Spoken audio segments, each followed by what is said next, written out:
So here is part 2. And this one was a great spiritual awakening I went through. I went through other spiritual awakenings, but none of them hit like this one. So, as I stated in the last video, there was a solar eclipse August 21st, 2017.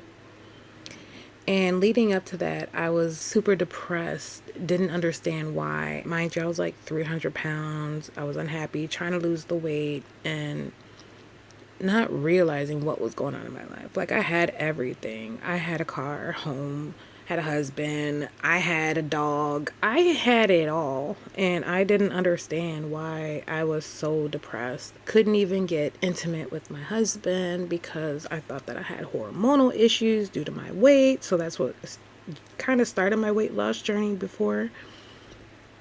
And then that solar eclipse happened. From that day, I just felt so off. Something wasn't right. I was getting hit with deja vu, like, consistently, but didn't understand where it was coming from, to the point it was freaking me out.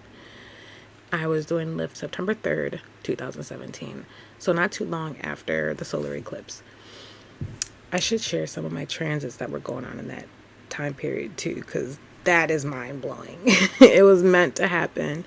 But September 3rd, 2017, I picked up this guy, and instantly there was something that clicked. Something shifted something in me. And like I was stating in the last video, I was looking through the rearview mirror, and he was looking at me, and he asked me, "Are you really happy?" So I didn't understand what he meant by that, but he was speaking to me to the point like he was reading my energy, and I got aroused. I got turned on by that. Didn't understand why, because I'm like, I couldn't even feel that way with my husband, and I never really get like that with anybody, especially because it's like I was faithful in my marriage. I was beyond faithful, to the point I changed my whole identity and who I was just to like be perfect for that man. He said he was a music producer, and I was like, maybe that's what I need to start doing things that I once enjoyed, because I didn't understand why I was depressed. Nothing seems to be working. And when I say depressed, I was super depressed. Nobody would ever know that, but I was. A couple days later, we set up a time where we can link up and make some music. My husband was at work, and I got ready to go to this man's house to make some music. This is embarrassing, but again, this is all raw story. I'm sharing it. I didn't make the best decisions. I'm not perfect. Hey, we all make mistakes. So I went over to this man's house and didn't make music. We did other stuff. Yeah. I was flooded with guilt. Flooded. But at the same time, I knew that was the end of my marriage.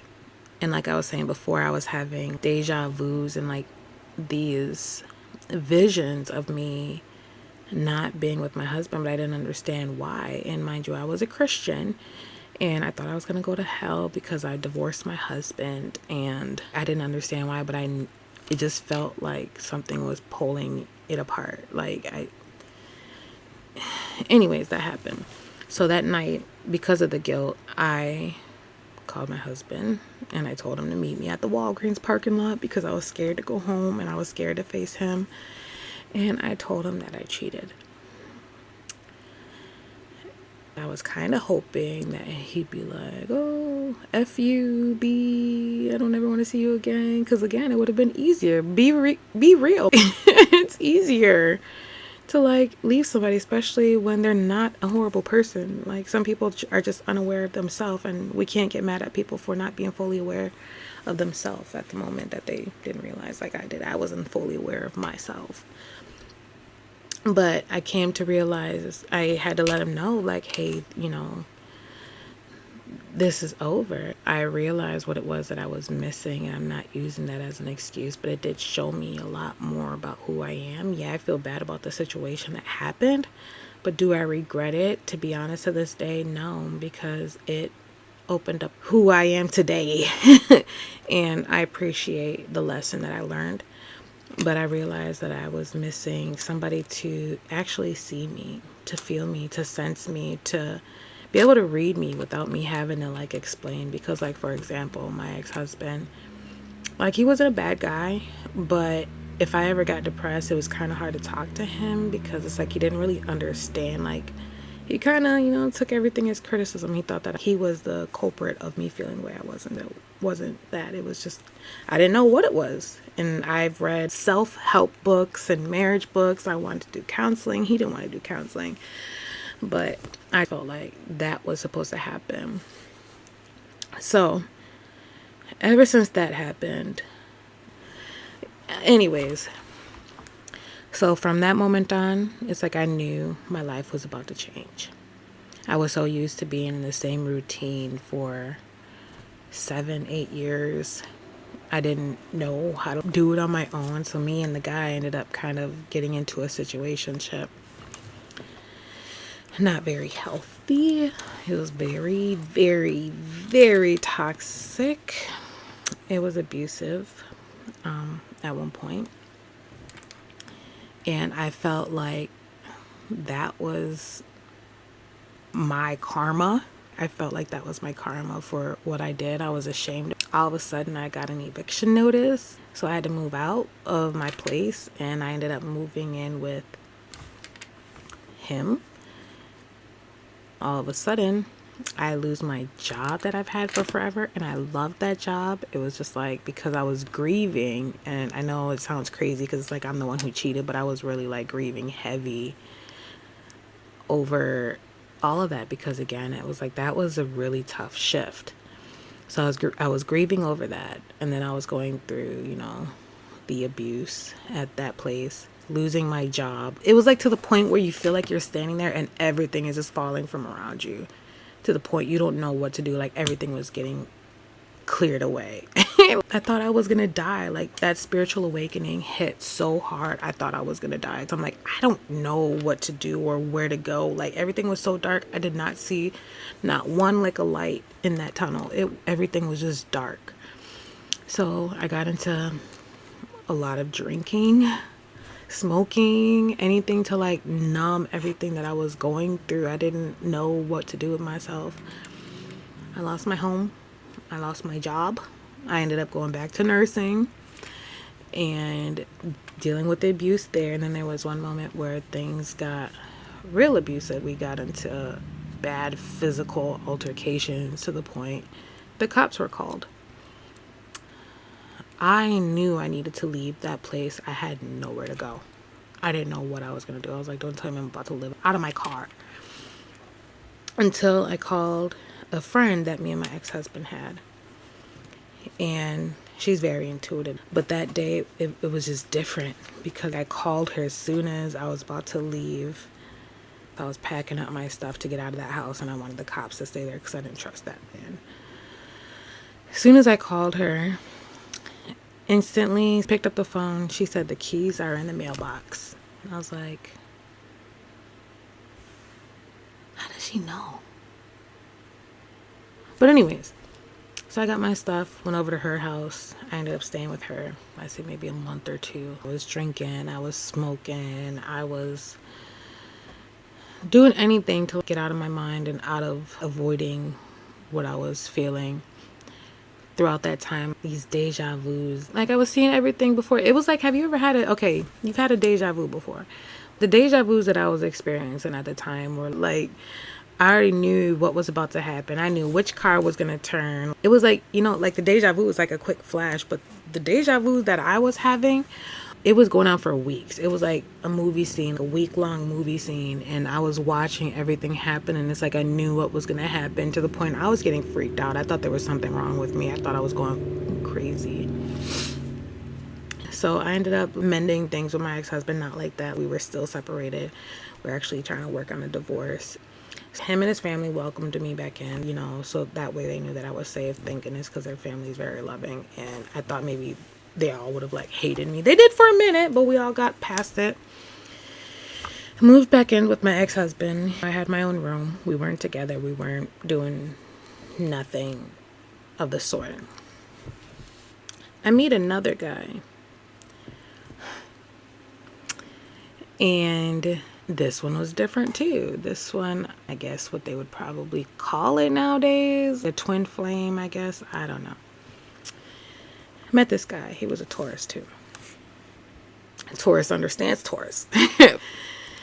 We were in a situationship and things were getting deep, and my intuition was coming even more heavy. It's like we had like this telepathy. We didn't even have to be near each other. It's like we would have arguments in our head, and then he would call or I would call, and we would finish the argument that we're having like a telepathic message over. It was crazy. Intuitive insights were hitting me during that period too. I think this was like 2018, a year after. And what got me into tarot, it's like, okay, there's something going on with me. I didn't understand what's going on because all this stuff is weird. All this stuff is crazy. It's crazy how I know everything, even without proof of me not seeing physical proof of what's going on. Like, I already knew. Come to find out, this man was still, dealing with his child's mother. And shout out to her because me and her are cool now. So I started getting into astrology, and I've always been in astrology, but like tarot and readings and everything, I started getting into that to understand why I was like feeling and seeing the things that I was feeling and seeing. And that's when I realized that I had a spiritual awakening. So technically, that whole 2017, I had a great spiritual awakening. Different from all the other awakenings. That one, my life got turned upside down. But from that moment forward, like, I started learning how to love myself, to understand myself more. I started studying myself more because it's like, why do I keep making these same mistakes and ending up in these same patterns and situations? Is this just my karma from what I did? But at the same time, it's like God was telling me like I was never supposed to be there in the first place, but it was a developmental stage. I was shedding everything that wasn't of my higher self. Because what do they say? If something's not built on a solid foundation, it will come crumbling down. Also known as the tower moment in tarot. I was having a major tower moment. And everything that I thought I once was, an ego death. There we go. I had a complete ego death after that. That solar eclipse. And I started discovering who I really am. I started noticing the gifts that I have and the talents. I started to love myself more. And it's like, why would I settle for less if somebody doesn't see that within me? But it took some major heartbreak to understand that, because I was sick and tired of being hurt the way I was being hurt. And I can't blame them. I can only blame myself. So that's when I started learning, having my self-love journey. And my self-love journey has brought me this far.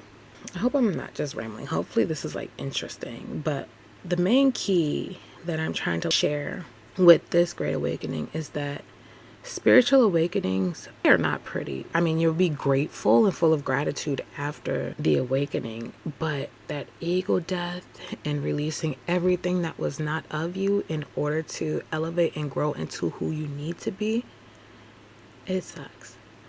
But I don't want you to think that you're alone doing it, because whatever you believe in, if you have enough faith to know that you're going to get through it, you will get through it, and you're going to come out better than ever. I went in being somebody that I didn't know anymore. I was being somebody for someone who didn't really know themselves either, so they didn't really know what they want. So I was too busy molding myself to be perfect for them instead of being perfect for myself. I didn't love myself enough. I didn't even know myself. But that situation helped me wake up. Sometimes we're going to be stripped of everything we've ever known in order to be somebody that we've never been before. Or should I say, to remember who we were. And it's going to take a lot of trial and tribulations to wake up and snap out of it, to realize what you're here to do, your purpose, your calling, even things that seemed like it was terrible at the time. It really wasn't. It was training you to walk into that life that was made for who you were supposed to be, even though it doesn't feel good, but it is worth it. What sucks is being stuck in that same identity who you knew at the time, and all you knew because it was comfortable. It's really not comfortable. It's depressing. I didn't understand why I was depressed. I was 300 pounds. And soon as all of that ended, I lost over 100 pounds. And then I'll tell you about my vegan journey, my fasting journeys and everything in another video. But I think this is enough for today. Embrace the awakenings. Embrace the shift. Even if things fall from up underneath you, just know like you're going to see the light of day. And it's going to be better than what you were walking in. You just have to get rid of all that extra residue that isn't serving you or benefiting you towards who you need to be. All the people who are not supposed to be there for the rest of your journey are going to be kind of swept away. It sucks too, because then you start to feel lonely. You have that moment of isolation, which is okay, because in that moment of isolation is where you discover yourself, is where you find you, is where you connect, where you find God or whoever you believe in. That's where you find them. That's how my faith has grown so much stronger since then. Mind you, I thought I was like a pretty good Christian. I thought I was doing all the right things, but like I didn't really know God like I know God now. And I had to hit that rock bottom in order to understand. Life is like yin and yang. You got to take the good with the bad to make you whole. Literally. We can't avoid it. And if we don't take that initiative and do it ourselves and start the process, God, universe, whoever it is going to come in and do it. So that was my story of my great awakening of 2017. Stay tuned for my next story about how I got into fasting, which I'm actually about to start another fast. I'll say that for the next video because I got more stories. When I had my son, how that shifted things and shifted who I was into another spiritual awakening.